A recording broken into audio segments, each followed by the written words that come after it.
very few people on the planet have enjoyed the richness of experience that I've had. I mean, 25 years of this, it's been off the charts, incredible.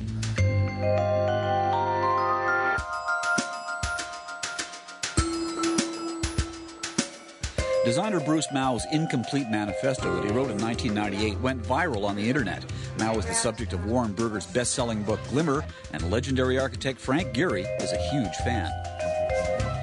Bruce, I've been asking probably stupid questions to people for the last 40 years, but now I feel like I've been sanctioned to ask stupid questions, because that was one of the points in a manifesto you wrote, which I want to ask you about a little later on. So I'm going to start with not the stupid questions, but the sort of standard questions in a piece like this, and ask you a little bit about your background.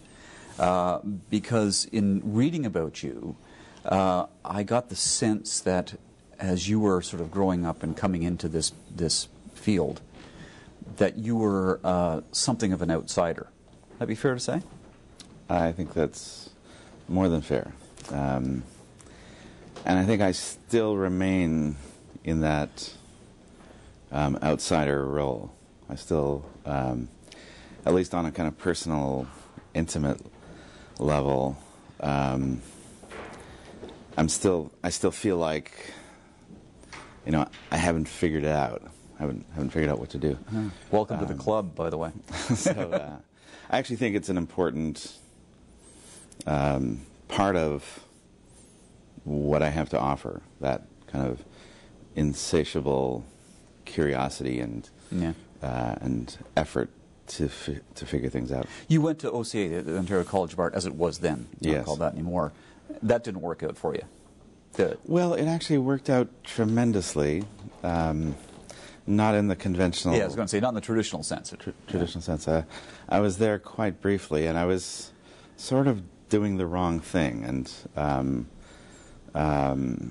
you know, I didn't really have any exposure to anything like that, either in my family or really in my community. So, I didn't know how to navigate the place, and I was really doing the wrong stuff. And so the real experience actually was to blow my mind, which it was extremely successful at, and to kind of expose me to a new world of possibility. And that was, you know, that really happened. I just processed it very quickly. So it sort of, in 18 months, had the effect on me that it traditionally would take 4 years to happen to someone else. So I just did it quickly. I'm intrigued by this idea. You say that in your hometown of Sudbury and in your family that there wasn't anything that would prepare you for what you were exposed to there. And I just finished reading a book by Michael Chabon, the novelist. It's a collection of essays called Manhood for Amateurs, and he talks about at being, and he widens this out to outside of his own experience as well. But his experience as a kid was as the sort of, he doesn't say nerd, but that's basically what he's describing. But a kind of loner and a dreamer. And he posits that a lot of people who end up getting extremely creative later on are in that kind of compartment when they're younger. Were you? Very much. Yeah. Yes. I mean, it was. You know, that was my experience as a young man and growing up where I did. You know, the kind of norms of the culture were very different than what I was interested in, and so I was constantly in this you know, kind of non-place that I didn't. You know, I'd never seen and experienced. Didn't know it was out there, but I suspected that something else was out there. And it's only recently, actually, that I realized one of the biggest effects on me back then, which I wasn't really aware of, was television. That, in fact, there were two tiny windows to the outside world. One was French, and the other was English. And it was the CBC. Right. That's how, in my context, I discovered that, in fact, there was a world happening out there that I could be part of, and that I wasn't going to be limited by the constraints of my local situation. And I was very fortunate along the way to have a few people, just at the right kind of inflection point, say, you should know about this, or you should, you have actually the capacity to do something else. And that's key, isn't it? I mean, I think it is. It's critical. I think we underestimate the role of teachers in that non-teaching function. I mean, it's not that it had nothing to do with curriculum. It had everything to do with possibility. Yeah. To say, think of your dreams as realities. And it really changed my life. I mean, there are a couple people along the way who just, changed the way that I went. Because in those formative years, it can go either way, right? I mean, if you feel like you're an outsider, all it takes is just one wrong bit of something to make you go in another direction and never come out of yourself, never get confident. Well, I mean, it's such a good point, and I've been thinking a lot about. I've been focusing a lot on health over the last year, and in that process, thinking a lot about the, sort of these kinds of things, and that, the realizing that, looking back, the moments where life could have gone radically in a different direction, that somehow there's a line between, the end of Dryden Road, north of Sudbury, and this moment. That there's a kind of linear connection, and that line is filled with moments where you choose this direction over that, and you choose to explore this and not that. You choose. And in some cases you don't choose. Some cases, you realize, wow, I'm so happy that didn't happen because I'm not a father of that child. Okay. I'm going in a new, right. I'm still going. So it's some of it is your choice, and also some of it is just, I was, I think, radically socially inept as a young man, and so in some ways protected for my explorations. Yeah. I want to ask you, but I mentioned the manifesto off the top, and that Ask Stupid Questions was one point of it. It's called the Incomplete Manifesto, and you wrote it back in '98, I understand, and it's all over the internet. It's everywhere. In fact, it's not difficult for people to find it at all. Tell me what the genesis of that was. What was the purpose of you putting that together?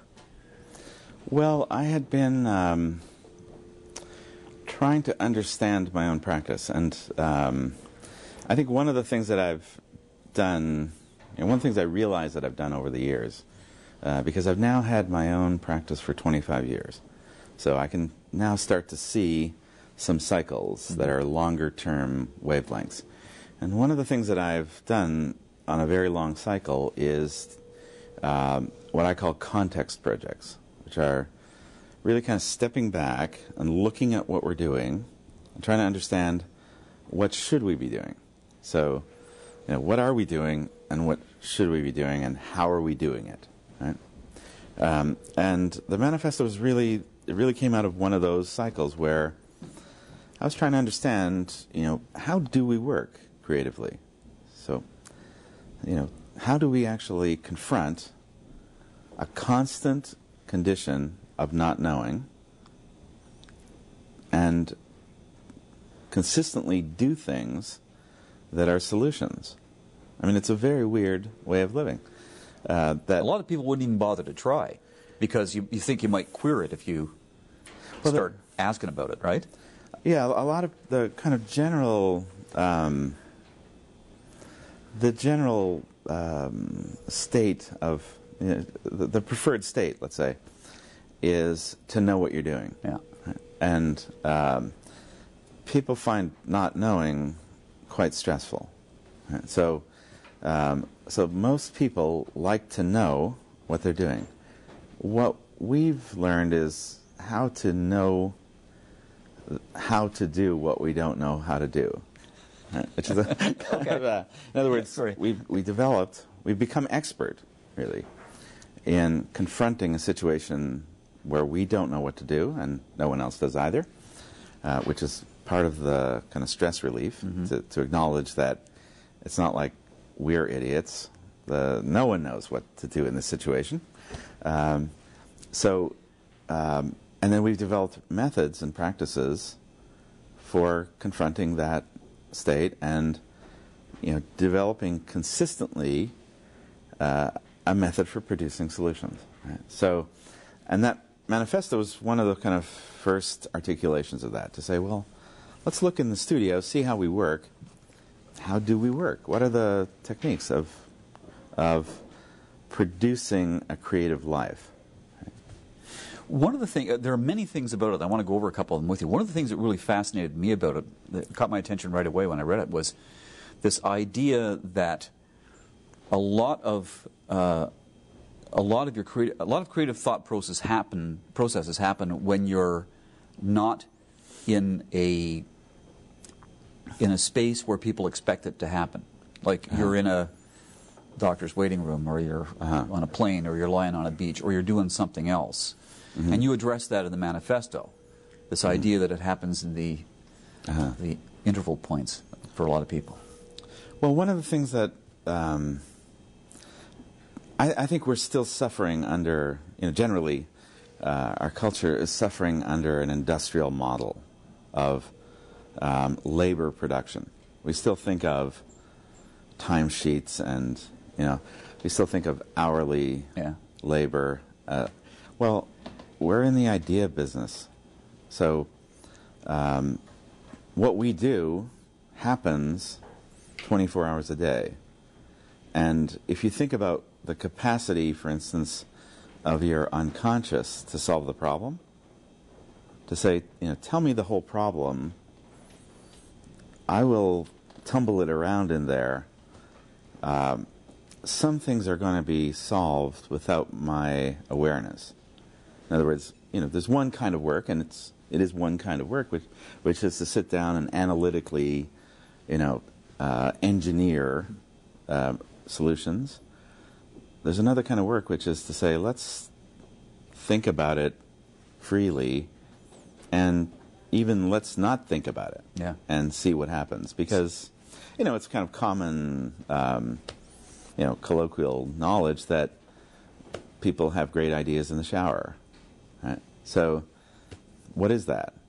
That's just being distracted and letting your mind kind of move around freely. This may be a layman's example of that sort of thing, but in my world, I do crossword puzzles all the time. And I always do the Sunday New York Times crossword puzzle. And very often, I've discovered that if I'm stuck on something, I just put it down, I go away, I can come back an hour later, I can come back a day later, I look at that same thing, and suddenly it's all clear to me. And I've never been able to explain why that is. And it's not just me that happens to. It happens to a lot of people. That's a kind of version of what you're talking about, isn't it, in a way? You're freeing your mind up of that concentration. And it's interesting that, in fact, there's now science that supports this work. That Daniel Pink talks about this very interesting experiment where incentives to solve complex problems work against solving it. In other words, the more focused you are on solving it actually works against you, because people who were not incentivized were more free to think laterally and to sort of explore.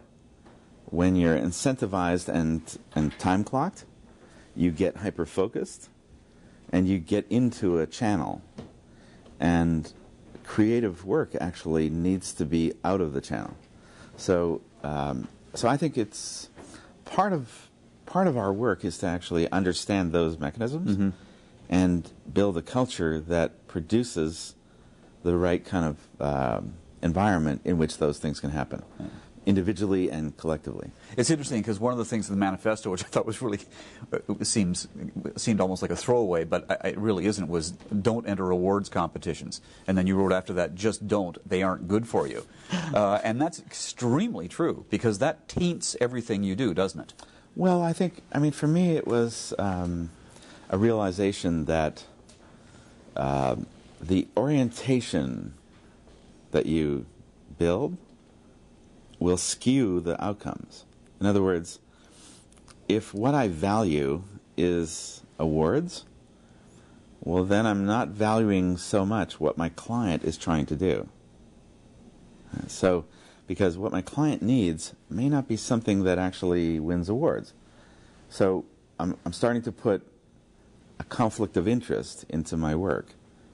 And if what the world needs is something long-term that isn't flashy, that's really deeply effective and important, and it won't ever win awards, again, I'm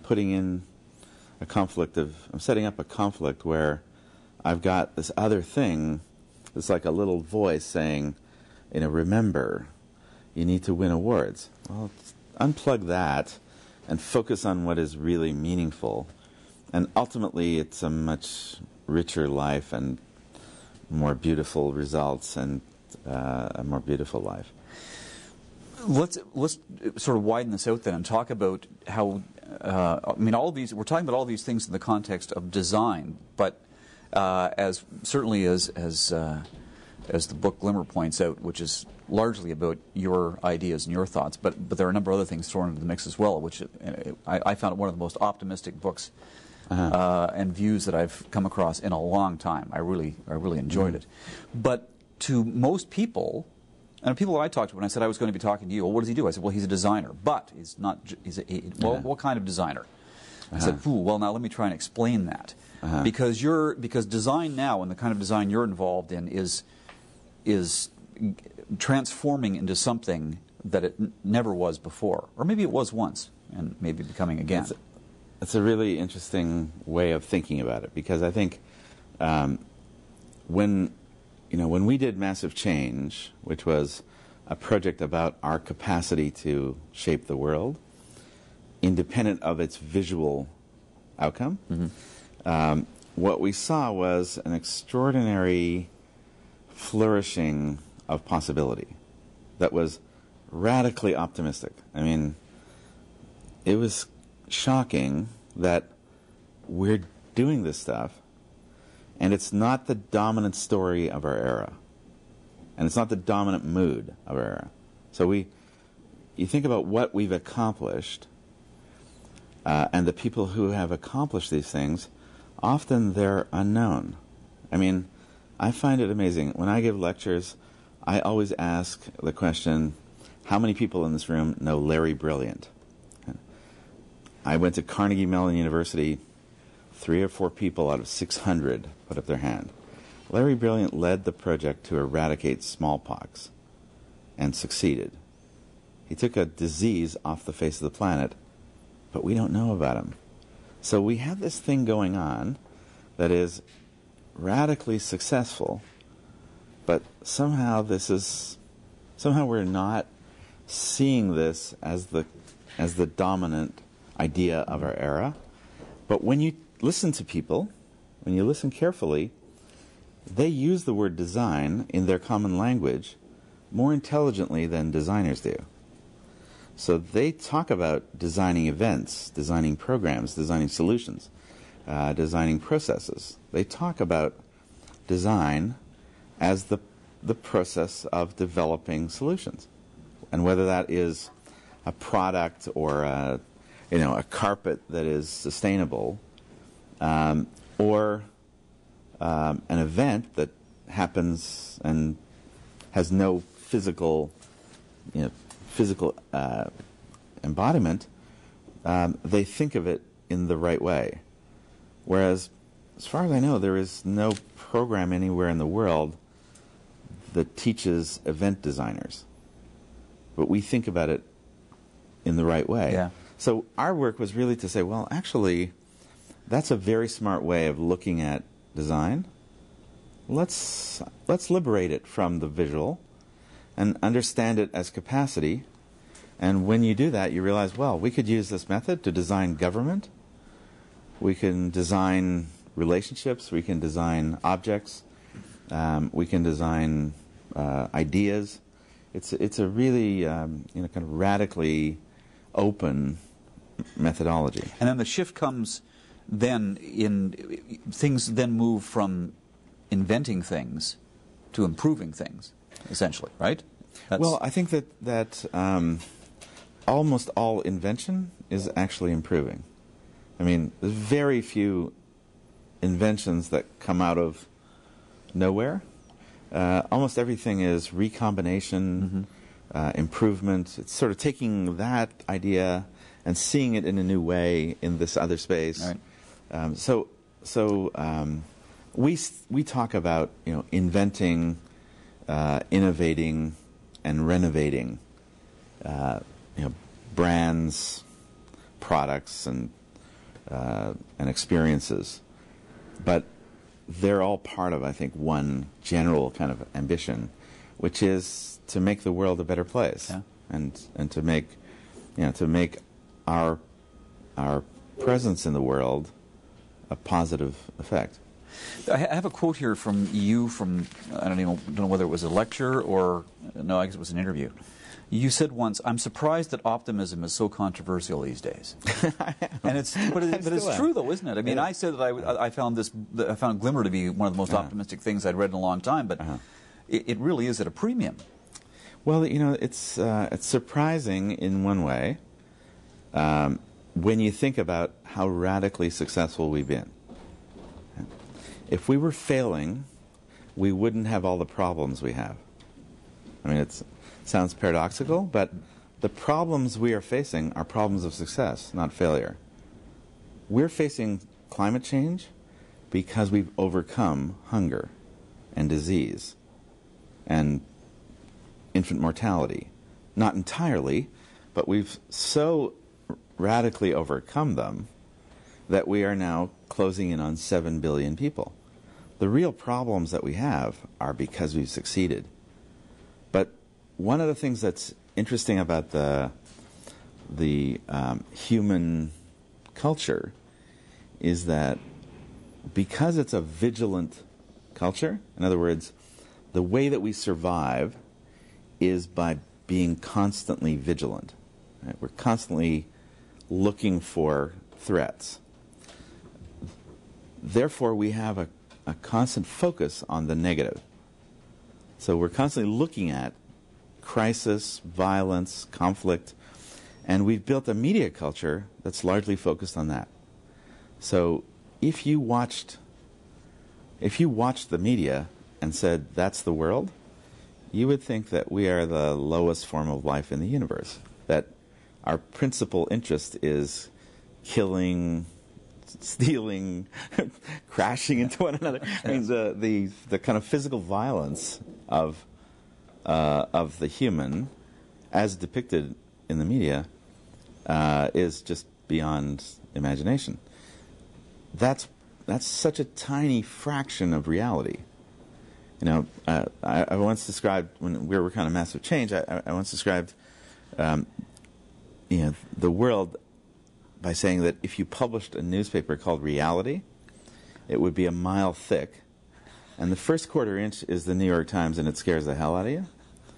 The rest of the mile is massive change. Right? The rest of the story, the dominant story, is collaboration. Yeah.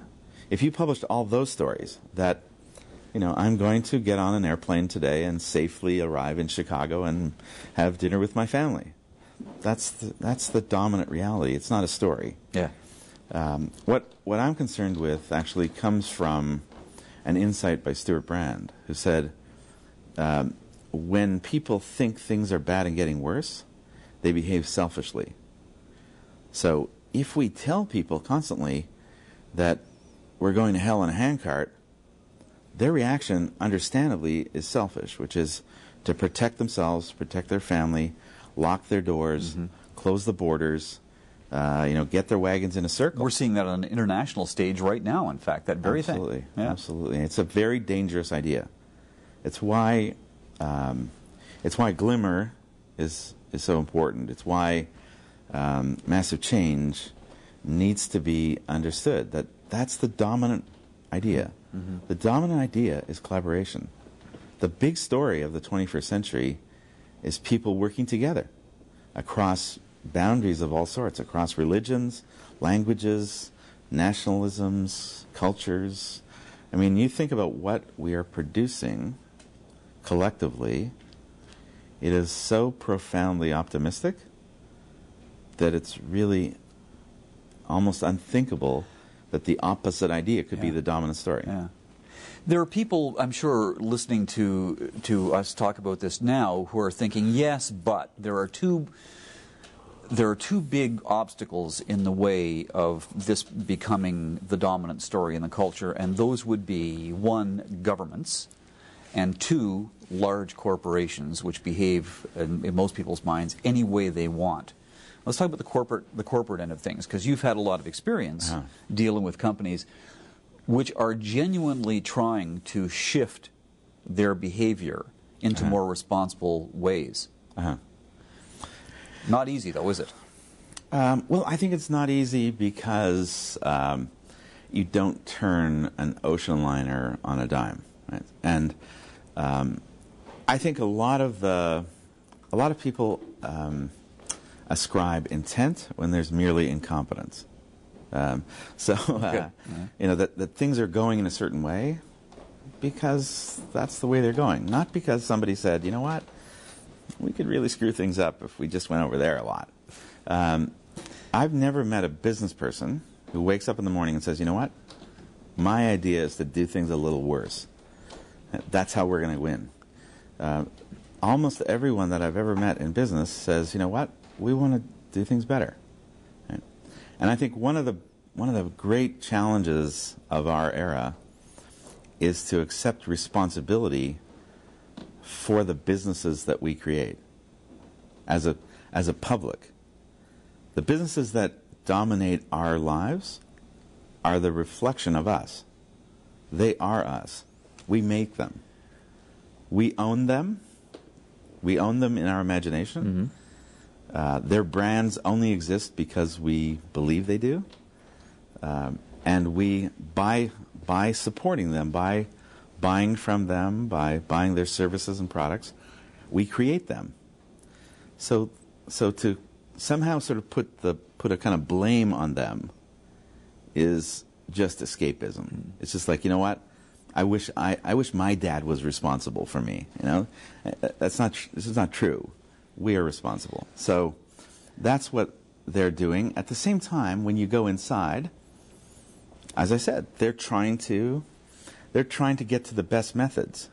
And one of the things that we work on is applying the highest order of design, which is sustainability, to corporations at that level. And what's interesting is that the fundamentals of smart, sustainable design are the fundamentals of business. Using less energy, less materials, producing less waste, being more effective, more, greater quality. Well, that's the highest order of design. It's also the highest order of nature.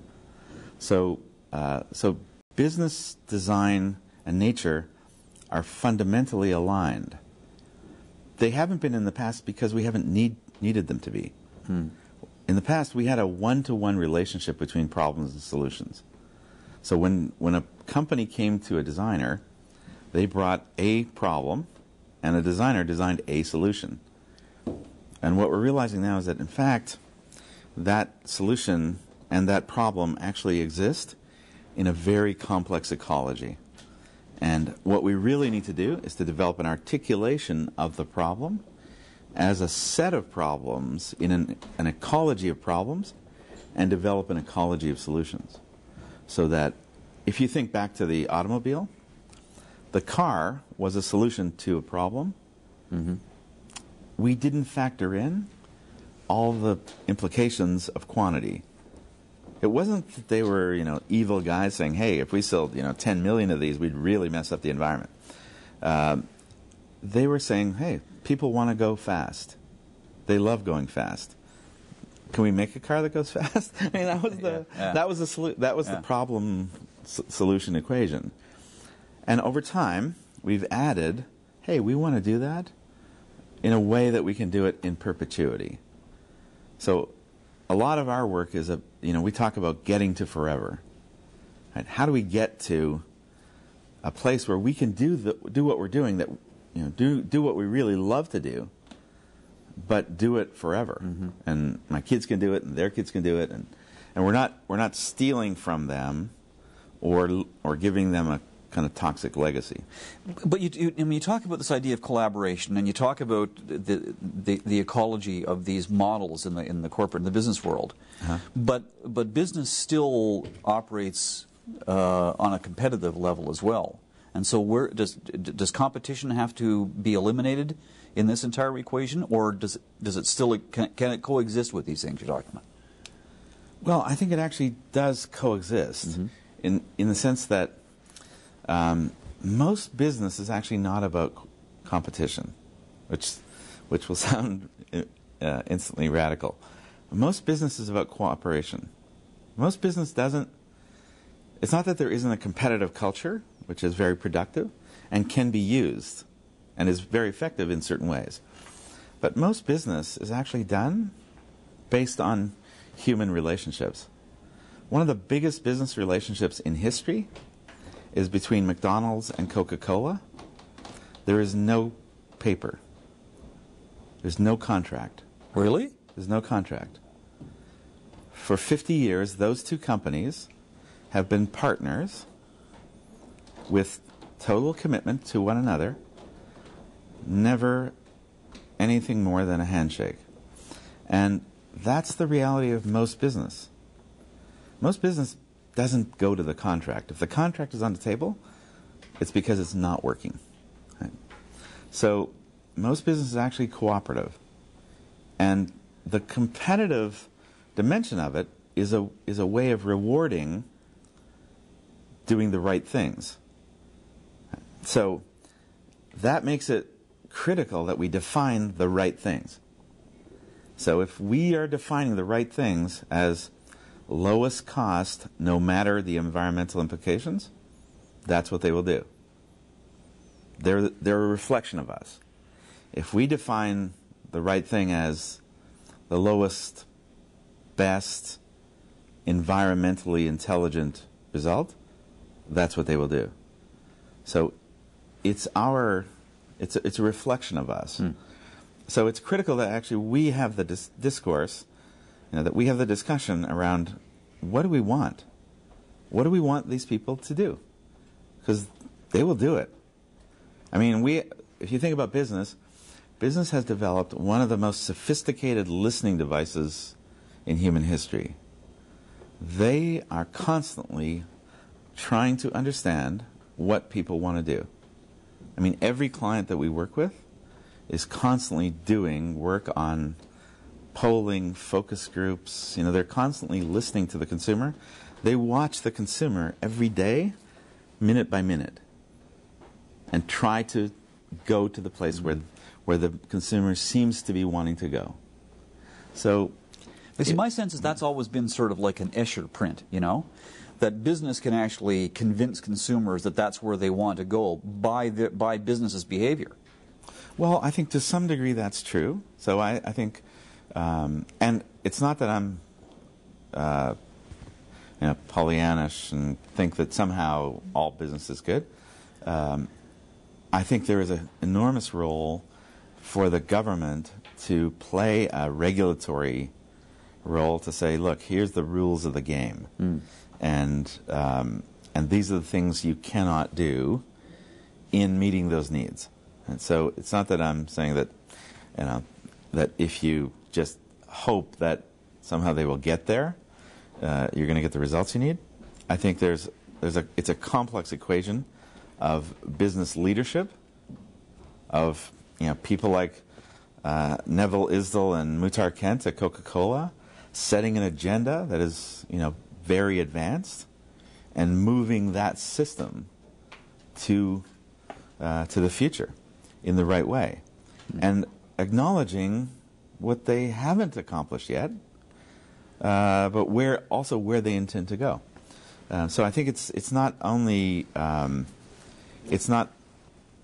us and our desires. It's not only government and its function in a regulatory context, and it's not only business leadership. It's a really kind of triangulation of those, and in each one, we need design leadership. Right? We need designers. I think one of the greatest causes of the crisis that we're now emerging from is a lack of design in the regulatory space. Because what really happened, if you think about America, America is a radically innovative design culture. I mean, these people know how to design new things, and what the government did, really starting back with Bill Clinton, is unplug the regulatory design. So what you have is the market designers innovating new products, and the regulatory designers stopped. So you have derivatives, no derivative regulatory in ideas. So you don't, and that's what happened in the crisis, that you had this kind of radical disconnect between innovators in the market and the regulatory innovators that would have actually made this market even more productive. Had we kept pace with it, we could have used those innovations in the market space to create even more wealth, rather than drive it into crisis, which is what happened. But it's design. I mean, that's a design application. You know, it's like to imagine that the people responsible for regulating that stopped moving, stopped innovating, stopped designing. Well, you could have predicted, and in fact, the woman who ran it did predict the crisis. When we come back, Bruce Mao talks about the power and significance of design in all of our lives. I think that purpose is re-emerging as a kind of core value in culture. People need to have a life of meaning.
You got hired by your hometown, by Sudbury, to help them essentially redesign Sudbury, right? A place that you don't live in anymore. I'm thinking probably for all kinds of reasons. What do they want you to do up there? Well, it's a important and subtle distinction that ultimately they're going to redesign Sudbury, and I have ways of helping them.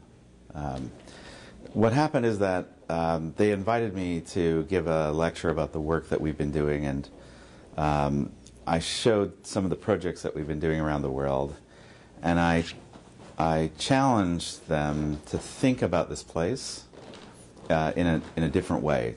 To instead of thinking of it as a city in a landscape, in a forested landscape, imagine thinking of it as a park with 160,000 people living in it. So what you have there is quite extraordinary. You look at the landscape, it's one of the most beautiful landscapes in Canadian culture. It was a destination for the group of 7 painters. Mm-hmm. I showed them these extraordinary paintings that were done in that region.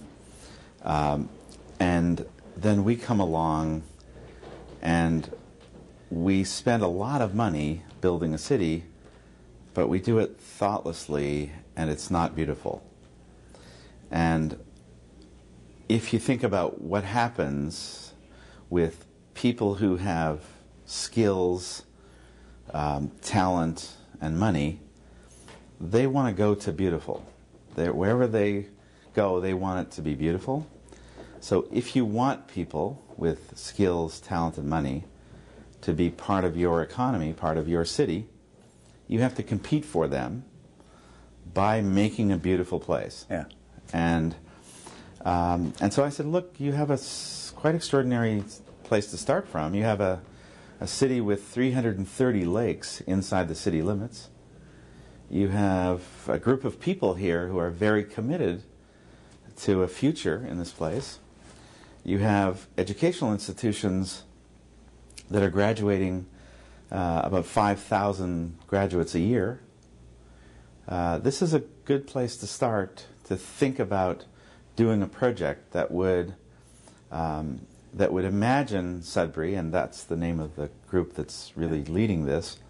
Imagine Sudbury as a beautiful place, and really bring the best of design to bear on this situation. Are we talking about politicians here that you're dealing with? Not exclusively, but there are some involved here, I'm assuming.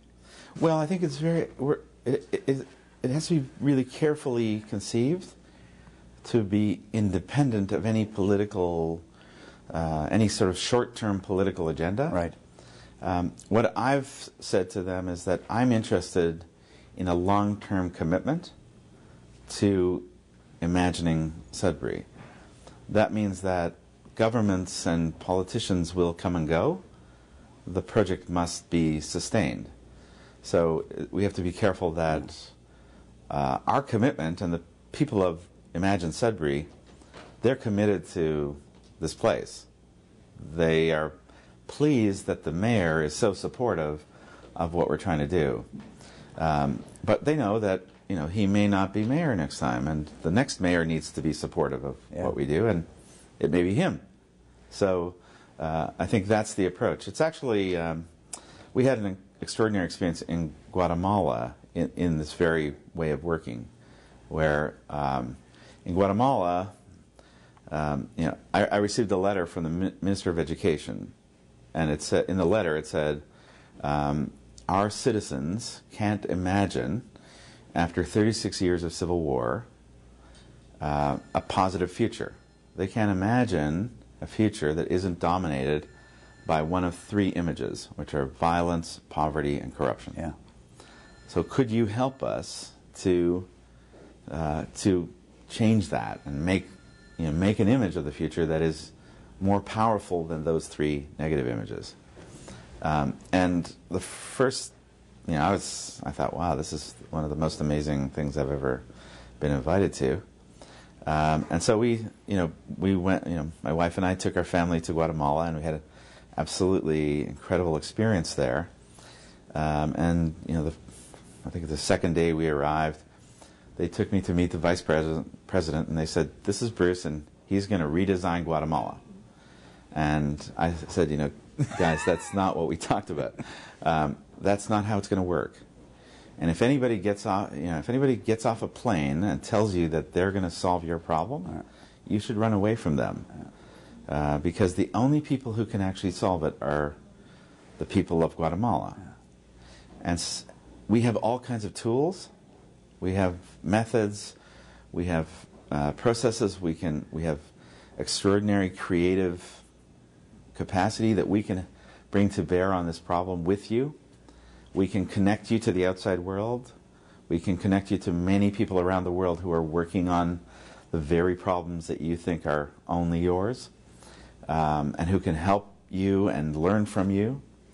But ultimately, the people of Guatemala are going to do this.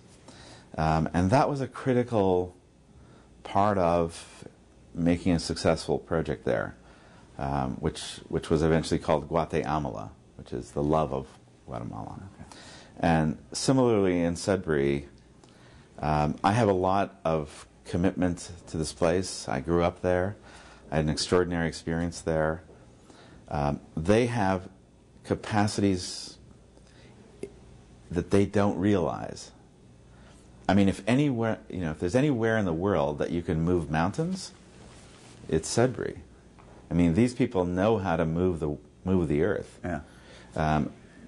But they don't do it for themselves. They don't do it for imagination. They don't do it for beauty.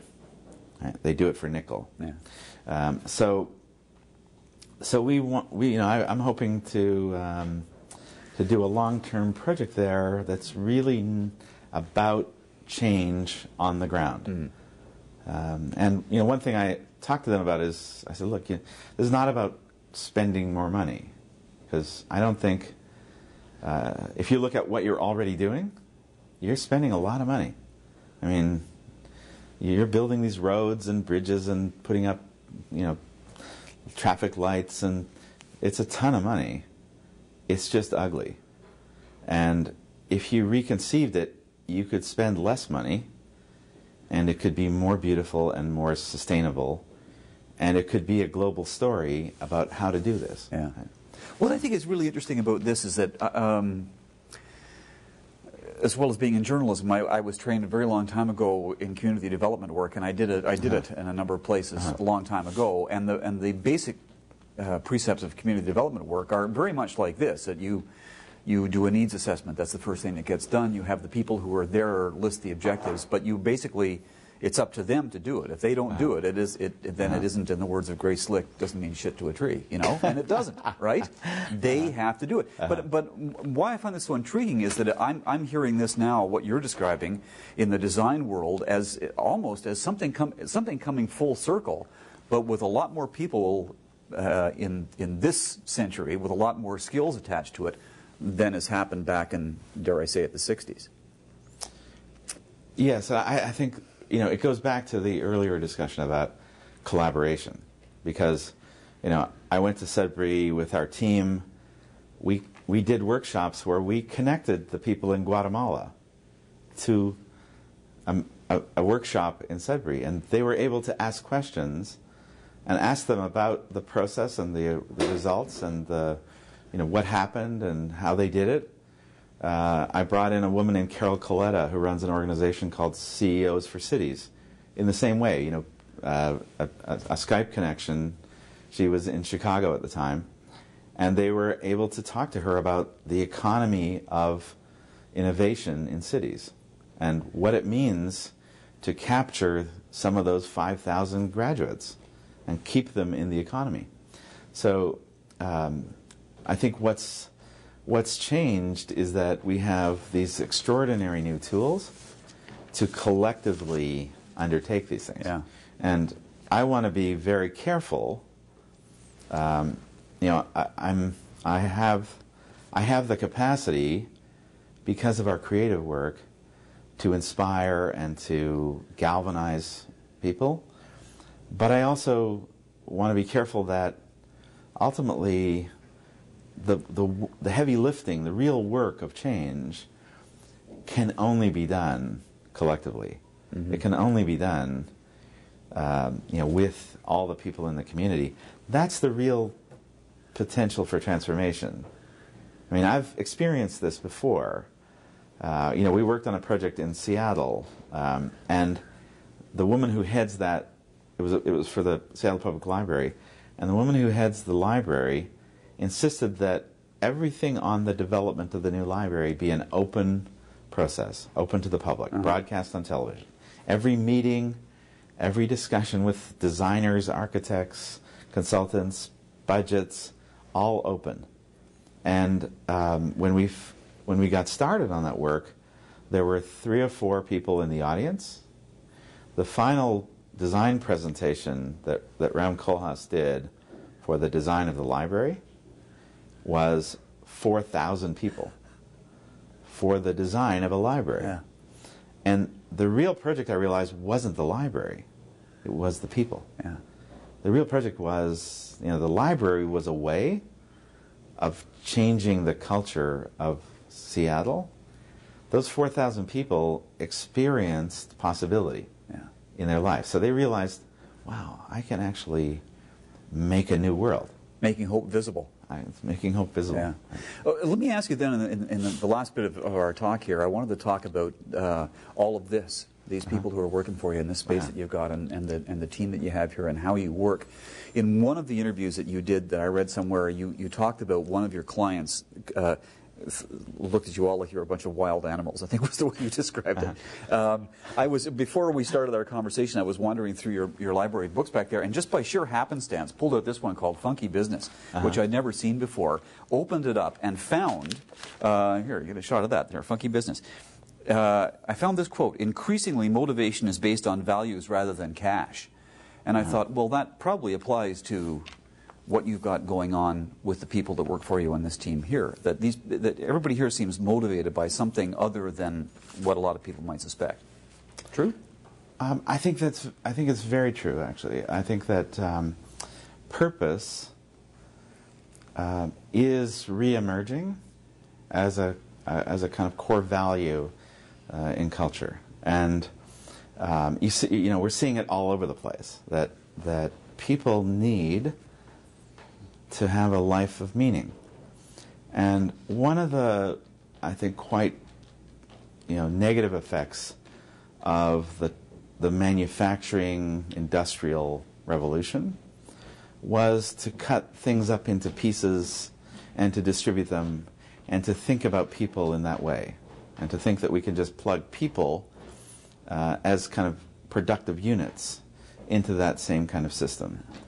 And I think what's happening now is that people are thinking more and more holistically, more ecologically about themselves, their life, their work, and the implications of their work.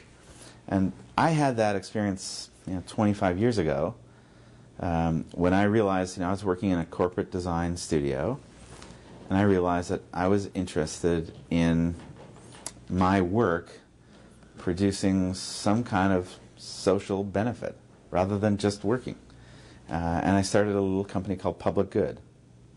And I eventually started the studio on the very same idea.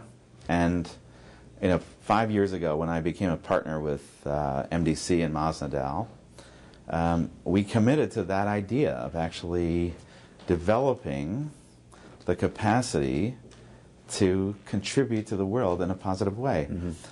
That's the fullest potential of design. So for me, the idea of taking design and not only doing it as a cultural project or as a small scale project, but taking it to Coca Cola, taking sustainability and the thinking around what is the potential of changing the design of a system that employs 1 million people and does 1.5 billion transactions a day. Well, that's really one of the effects of my partnership with Miles. The method that you use, there's a lot of this in Glimmer, which I would recommend anybody to read if they want to be cheered up about the future, is that everything is open, everything is collaborative, and you talked a bit about it in our conversation so far. One of the things that intrigues me is how difficult it is, I think, probably for a lot of people to get beyond that, to be, as you're thinking of things, to have those thought processes open to your colleagues who are also trying to think of things. Because in those, I know how I am in those situations, you're either afraid of criticism, or you're afraid of humiliation, or you're afraid of somebody ripping off your ideas. I mean, those are all the things that come into play traditionally. How do you get beyond that? Well, I think I don't think you get entirely beyond that. No? Okay. I think you live in some kind of uneasy, negotiated settlement with those things. I do think you have to build a culture of collaboration. So it's more than just saying we collaborate, because practically everyone says that, and everyone does it to some degree. I think we have built a real culture of collaboration where people, love working together, and are supported in that work. And I think it places a unique set of demands on leadership, because to lead in that context, you have to both lead and be willing to say, look, here's what I think we got to do, and also be open to allowing others to take the ball and run with it. And that's tough for people, to find leaders who actually are able to do that kind of complex negotiation. Can you do that? I mean, partly I'm not too bent out of shape about who's got the idea or who's got the ball. If other people are doing it, it's awesome. I'm delighted by them.